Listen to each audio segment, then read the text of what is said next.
Kemudian bila saya datang kerja, saya dapat kawan. Jadi kawan pertama saya adalah Ustaz Don Daniel. Daripada dia lah saya sedang dengar ceramah, saya rakam program. Sebab Ustaz Don ni saya jumpa daripada dia audition. Dia datang audition dengan image penyanyi pop Ye dia. Kemeja, tie yang halus. Langsung tak nampak Ustaz. Dia pakai Converse. Jadi saya pun bual-bual dengan dia. Lama-lama bila nak rakam barulah saya tahu dia adalah seorang yang sebenarnya sangat terdidik dengan pendidikan Islam kerana dia belajar di Universiti Mansurat dalam bidang Quran, dan waktu dia buat dia punya degree, dia buat juga dia punya diploma serentak dalam bidang grafik.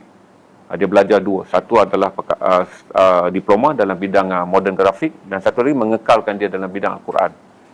Jadi dia banyak didik saya. Dia didik dia baru saya tahu, dunia menjadi lebih luas pada 2011. Apabila kita fikir bahawa berkhidmat pada masyarakat juga boleh menjadikan kita berkhidmat kepada umat dan agama. Jadi begitulah kejayaan berkembang. Kalau kita fikir tentang kita dah berjaya, tuan-tuan, hidup ni akan jadi macam olahraga. Kalau pelari pecut, dia lari 100 meter. Pelari yang satu lagi lari 200 meter. Yang jauh melari maraton. Menjadikan setiap orang merasakan titik kejayaan untuk diraihkan itu wujud. Tapi macam saya fikir tidaklah, pasal negara ni sampai sekarang saya rasa masih lagi kuat rasuah dia. Negara ni masih lagi banyak penganiayaan yang berlaku kepada orang bawah yang suara dia tak boleh didengar. Negara ni masih ada banyak perkara yang perlu diperbaiki. Pengetahuan tentang nasib umat Islam di seluruh dunia masih lagi menjadi daif bagi banyak orang yang ada di negara kita. Kita mempunyai pengetahuan dan lambakan pengetahuan agama yang sangat tinggi, tetapi pemikirannya tentang isu semasa, pemikiran tentang ekonomi, pemikiran tentang, macam saya bagi tahu pada tuan-tuan, kenapa para cendekia dan para ustaz tak mau memerangi rasuah terbuka? Kerana semua orang suka bercakap tentang halal haram, tapi tak siapa berani bangun menentang satu persatu perkara yang berkaitan dengan rasuah yang ada di depan mata yang menjadi rahsia terbuka. Maka saya fikir kata dia menjadi tanggungjawab yang saya jelaskan kepada tuan-tuan. Sampai hari ini rambut saya putih dan 57 tahun usia saya. Isteri saya setiap hari kalau jumpa, dia akan menuntut. Bila janji untuk bawa dia travel ke semua negara yang saya pernah travel sepanjang saya menjadi wartawan. Ada 29 negara. Yang kata dia, sepanjang saya travel, dia berhenti kerja dan menjaga anak-anak. Dulu saya pernah berjanji, kalau pencen, abang kira-kira pencen kita ada banyak ni, kita boleh habiskan perjalanan mengelilingi ke semua tempat yang abang dah pergi, tinggalkan mem di rumah jaga anak-anak, hinggalah abang tak tahu anak-anak membesar. Saya akan gantikan. Tapi bila saya dapat kehidupan yang selesa pun, tuan-tuan, dia tak akan datang satu rasa bahawa inilah masanya berehat. Sebab kita dah latih fikiran kita selama berpuluh tahun, bahawa kita adalah hamba kepada masyarakat dan kita adalah hamba kepada persekitaran apabila ada pengenaian, ada benda yang memerlukan titik pembelaan.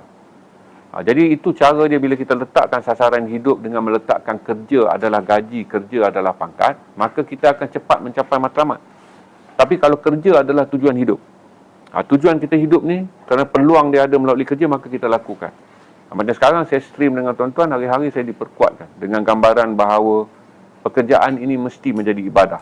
Pekerjaan ini mesti menjadi sebahagian daripada cara yang memudahkan saya kembali.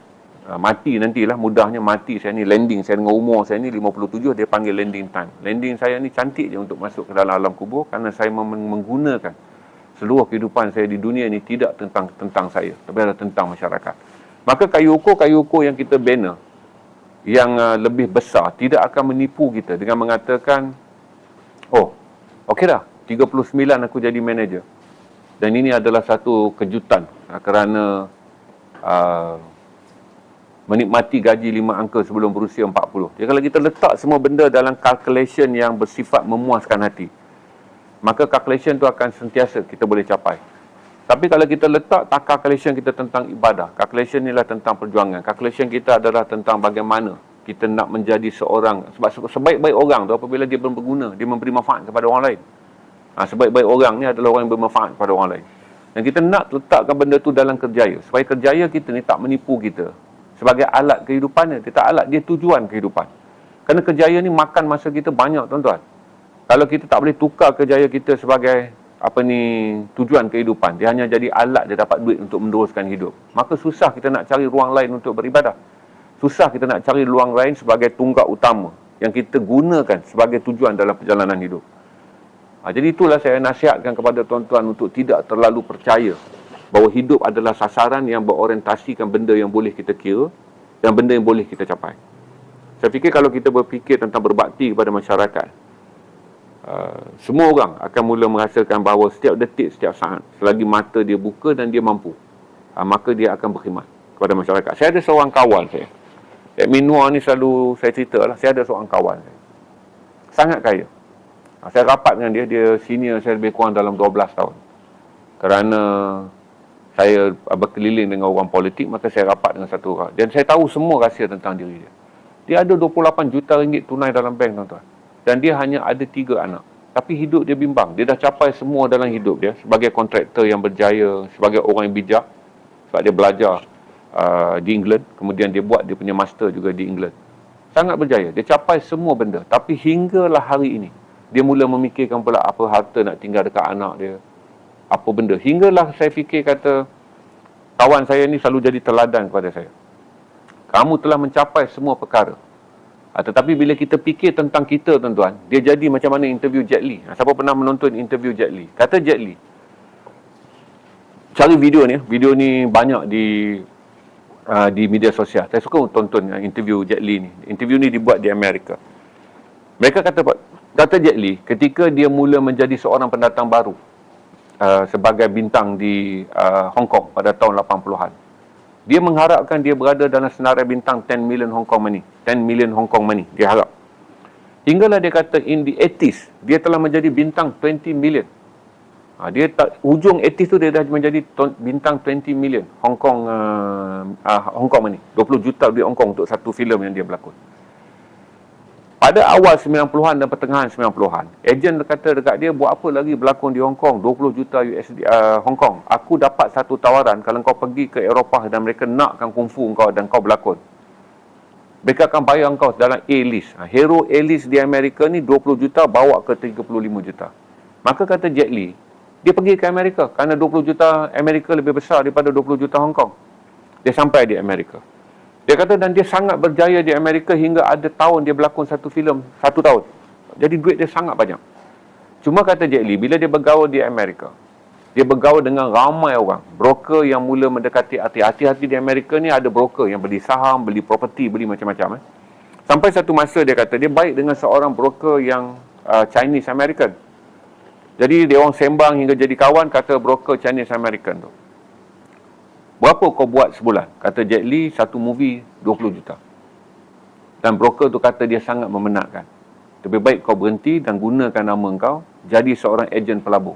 Dia tanyalah kepada kawan dia, berapa kau buat? 50 juta USD sebulan. Dia nilaikan Jet Li ni. Maka itulah Jet Li buat satu interview. Kalau kita nak mengejar semua benda bertanda angka, kata Jet Li, kita akan dimatikan oleh segalanya yang ada dekat kita tidak mencukupi. Saya cari video tu. Tengok video panjang ni. Sebab jangan tengok video pendek dia yang sedang jadi real. Tengok video penuh. Jadi bila Jet Li bercakap tentang bagaimana bila dia sampai di Amerika, dia sedar. Dan kemudian dia lebih menyayangi keluarga dia. Dia kata dia cari duit. Dia kata bila masuk 2011 baru dia sedar. Bahawa membandingkan apa yang kita dapat dengan apa yang orang lain dapat. Dan membandingkan apa yang kita ada dari segi harta dan apa yang dunia mampu bagikan kita daripada segi harta. Itulah yang membunuh segala harta yang kita ada. Kita tak sempat menikmati apa kita ada sebab kita sentiasa nampak beban-beban yang lain.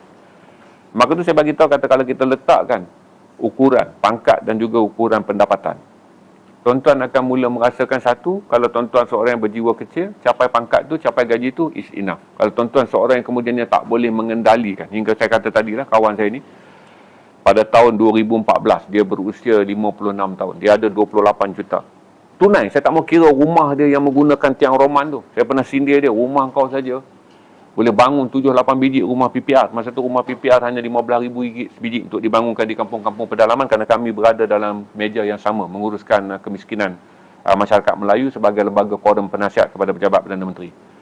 Dia tak bahagia, tuan-tuan. Sebab dia fikir 3 anak dia.